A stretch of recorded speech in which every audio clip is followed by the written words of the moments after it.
Welcome back to Cord Cutting Today, where we break down some of the biggest stories happening in the world of cord cutting, including today, FCC may turn some streaming services like YouTube TV into cable TV services, giving them more power to regulate it, giving maybe you more expenses and more. We'll talk about an effort to stop that by some representatives and what YouTube TV and Hulu are doing to stop that. Government funds are meant to be used for bringing internet to rural America. May not be being used for that. We'll talk about what is being alleged with that. And NFL football, maybe no shock to everybody watching this, is getting more viewers by going on free broadcast television more often and streaming. We'll talk about all these stories and more here in a second, plus answer your questions at the end of this video. First though, if you want to learn more about these stories, check out the show notes down below and in the first pinned comment. If you're new here or you've been here a while, do me a favor, hit that subscribe button, hit that thumbs up, let YouTube know you enjoy what we do here so YouTube recommends our videos to more people, helping us grow and hopefully helping you break free from the high cost of TV, but still watch the shows you enjoy. So with that said, let's dive into it. Starting off with the FCC is being asked to by local ABC, NBC, Fox affiliates and more to turn services like YouTube TV, Fubo, and Hulu into cable TV companies. But 23 House representatives have sent a letter in objecting to this, with this, and some senators have done the same. But yesterday, or 2 days ago for when you're watching this, they sent a letter that basically said trying to regulate streaming under the same rules that were enacted back in 1984 and 1992 is just not practical.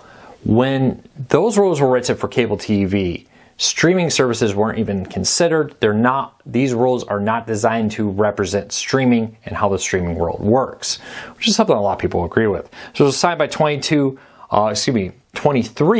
Democrat representatives. There's already been a bipartisan letter sent from senators, but this one came from House representatives here. So what exactly is happening here? Well, there's this coalition for local news that represents local ABC, NBC, Fox, and CBS owners. They are asking that that these companies be regulated like cable companies, which would mean that YouTube TV and others would be forced to negotiate directly with local affiliates. And that's what this is really about. This is about money. For all their talk about protecting local news, their argument is, well, you know, these companies could drop local affiliates and not offer them, and because of that, that hurts us. So if they get what they want, cable TV companies would be forced to carry, or streaming services would be forced to carry local affiliates. Most of them already do. How this will impact Sling, Philo, Friendly is something I'm still trying to figure out exactly with it. But this would force them to do that. But it would also force them to negotiate and pay directly to the locals. Currently, Paramount, for example, negotiates for all CBSs when it comes to YouTube TV and others. With this deal, instead, they're going to have to go to each individual local station owner and strike deals there. Those station owners have been very public. They think that streaming services are underpaying and should get more money. We'll see how that plays out. But it's very interesting to see this happening. At the same time, there's a counter coalition out here. The Coalition to Preserve Viewer Choice has been had members from like Fubo and others. Well, now YouTube TV and Hulu have officially joined this coalition, and they're working to stop local TV stations from driving up the cost of broadcast television and streaming that will ultimately impact you. We'll see how this all goes. Again, local television stations, National Associated Broadcasters are pushing very hard to be able to get more money from streaming. That's ultimately what this all comes down to, it seems like, according to my opinion of everything happening with this. So we'll keep a very close eye on it. This is a big battle. If you want to let your voice be heard, reach out to the FCC, let them know what you think of this battle. Always be sure to be polite and friendly when you do that. Don't be rude. That undermines your effort with this. All right, let's keep moving along. So there's been a huge effort by the FCC to make billions of dollars available to states all across the country to bring high-speed internet to rural Americans. Well, now there's a coalition for Citizens Against Waste. It's a Michigan watch group who's looked at this, and they said of that money, some of this has been going to wasteful things like in Michigan, paintball, trampoline parks, monster truck rally centers, and more. Where this money isn't necessarily going to lay cables in the ground, it's going to these other events and other facilities. And they're arguing that this is wasteful money, not what it was intended for. And this is just Michigan. You can only imagine what money is being used for in other states. It's always that fun pet projects, pork, they call it often, where it's meant for this, and then people kind of pile in other stuff on top of it with this. So it'll be interesting to see what happens. If you want to hear the whole report, we have a link to it in the show notes down below and in the first pinned comment. But you know, it's kind of one of those things. When you give out billions of dollars, it's hard to micromanage what all that money happens to it. This watch group says it's being spent. I'd love to know what you think. You can check out the full report down below.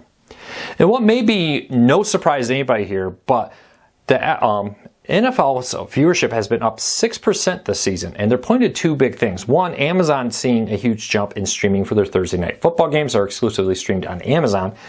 And Monday Night Football, which has been exclusively on ESPN, because of the strikes, because of the writer and actor strikes, Disney moved that back to ABC. Most of the games will air simulcasted on ABC this year. That has helped widen the viewership for Monday Night Football because now it's free with an antenna. You don't need cable TV to watch it. And that has helped drive up streaming of it. Thursday Night Football has seen a jump of 25% to also help drive up the numbers. Again, we talked about this, making games easy to stream through, in this case, Amazon, one of the largest streaming services out there, and to make the games free on over-the-air television with an antenna on ABC seems to be helping drive up the viewership. Speaking of making things available easy, NCAA has partnered with a company to stream and host more than 200 Division II championship games so that you'll be able to stream the games and watch them online. In the past, one of the biggest complaints about some of the smaller college sports championships, they've been hard to watch. The NCAA is working to make them easy to watch, streaming online if you want to watch gymnastics, Division II kind of stuff, basketball, football, and more. With that well, football and basketball probably air on television. I know football does, basketball probably doesn't. But swimming and all these other smaller sports that in the past have been very hard to watch are now going to be easier thanks to a partnership to air over 200 Division II championships streaming online. I love this. I think, you know, if it's not on national television, it should be streaming online. It's very easy to do nowadays, and there's a way to make money through ads and other ways to do it. All right, good news for Netflix subscribers. Next month, you're going to get a ton of DC content. Superman, Batman, and more are all going to be coming to Netflix with a huge collection of movies out there. If you want to see the full list, I'll put it down below, but here's a quick selection. The Suicide Squad, Batman vs. Superman, Wonder Woman 1984, Justice League, Bird of Prey, and more are coming to Netflix. Really cool news. Link in the show notes down below if you're looking to get the full list of everything coming there. Really cool. I love to see Netflix diversify. It's a great move by DC to make their content available in more places. Speaking of content, we have a full list of everything new on Pluto TV, Redbox, and Tubi. We have a whole list of everything. It's a huge list, so I'm not going to try to go over it, but there's a ton of new live channels on these services, tons of on-demand content. Highly encourage you to check it out. Link in the show notes down below if you want to find all that content there. Let's jump into your questions of the day. I often get asked what is new, what can, and common questions here, sorry. I'll try to pull up the question at talk. Doesn't always work. If you have a question that you want me to answer, leave a comment down below and start with something like a question for Luke. So I know it's something you want me to answer. But this is a question I've actually got quite a few times, and it's great. So I got a question that says, question for Luke, how come YouTube TV doesn't offer an annual subscription like many other services do, right? You get Netflix prepaid for a year, it's slightly cheaper. Hulu, same deal. How come YouTube TV doesn't do that?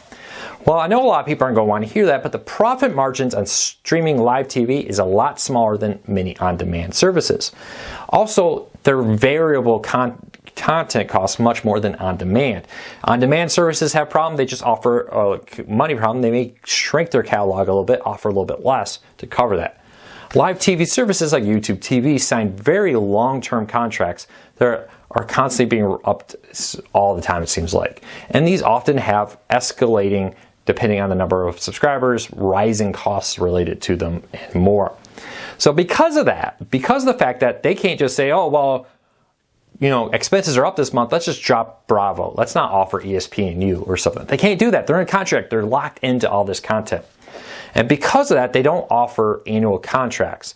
It makes it difficult for the most part. Now, YouTube TV does offer an annual deal for NFL Sunday Ticket if you're prepaid versus monthly, for example, and more. But that's why they don't do it. They don't do it because it's very expensive for them to get this content much more than on demand. They don't have the ability to just say, well, we're going to offer a little bit less this month to cover that. So that's why they don't do it. It's just a money problem for them. So with that said, I hope you have a fantastic day. If you have a question for me, leave it down below. If you're new here, hit that subscribe button, hit that thumbs up, let YouTube know you enjoy what we do here. And I'll be back again tomorrow with another video.